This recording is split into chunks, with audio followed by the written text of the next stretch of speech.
Assalamualaikum warahmatullahi wabarakatuh. Selamat pagi anak-anak. Semoga kalian masih tetap semangat dan sehat ya, meskipun kita tetap belajar di rumah. Kali ini Ibu akan menjelaskan tentang materi fisika kelas 11 KD 3.1. Materinya adalah kesetimbangan benda tegar dan dinamika rotasi. Sebelum Ibu menjelaskan tentang materi KD 3.1, sebaiknya kalian mengetahui dulu dasar-dasar dari materi tersebut. Ketika kita membahas tentang dinamika rotasi, maka ada hubungannya dengan yang namanya gerak rotasi. Nah, sekarang pengertian dari gerak rotasi itu apa?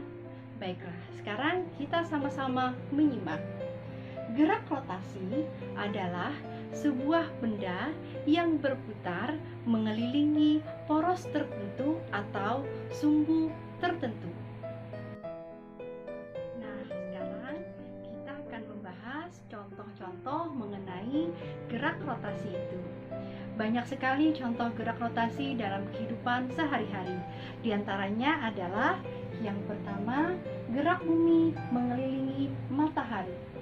Gerak bumi yang mengelilingi matahari termasuk salah satu contoh dari gerak rotasi, karena buminya berputar mengelilingi matahari. Sedangkan contoh yang kedua adalah roda sepeda yang kita putarkan. Gerakan roda sepeda yang kita putarkan itu melintasannya seperti melingkar atau rotasi. Yang ketiga adalah gerak dari jarum jam. Gerak dari jarum jam, arah geraknya pun berupa rotasi karena lintasannya berupa lingkaran. Nah, pada kesempatan ini kita akan lebih dalam membahas tentang momen gaya atau istilahnya adalah torsi yang menyebabkan benda itu bergerak. Momen gaya adalah kecenderungan gaya untuk menggerakkan sebuah benda sehingga benda tersebut berputar terhadap porosnya atau terhadap sumbu rotasinya. Dari penjelasan itu, sekarang kita bisa mengambil contoh. Kira-kira apa ya? Nah, contohnya dalam kehidupan sehari-hari adalah ketika kita pengen menggerakkan sebuah pintu. Nah, pintu itu ada engselnya. Engselnya itu berfungsi sebagai poros atau pusat rotasi. Nah, ketika kita memberikan gaya terhadap pintu, maka pintu tersebut yang mulanya diam bisa bergerak secara rotasi. Nah, ketika kita memberikan gaya kepada si pintu sehingga pintu tersebut berputar secara rotasi, maka itu dinamakan torsi.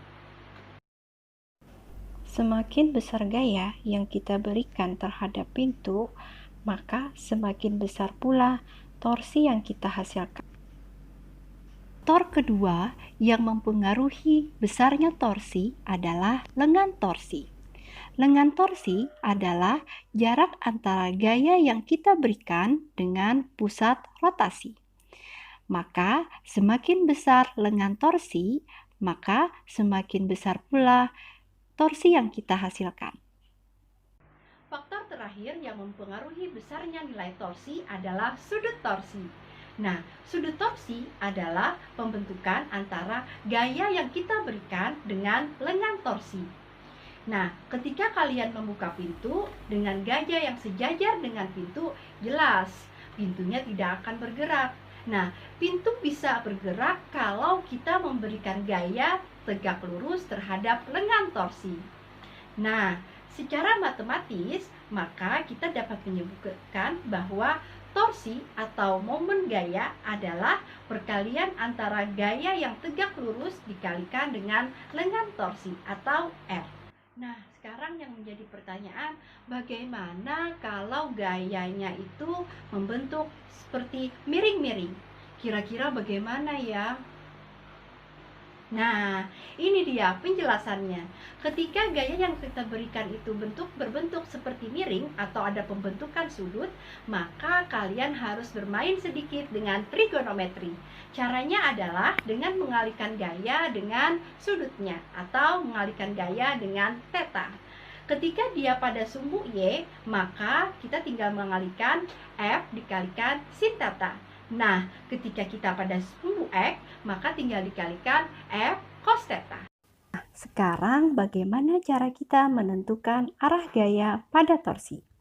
Arah gaya pada torsi, jika kita putar berlawanan arah, maka nilainya adalah positif. Sedangkan jika kita putar searah jarum jam, maka nilainya adalah negatif. Nah, baiklah. Untuk pertemuan berikutnya, kita akan membahas tentang contoh-contoh soal mengenai momen gaya. Sampai jumpa dan terima kasih.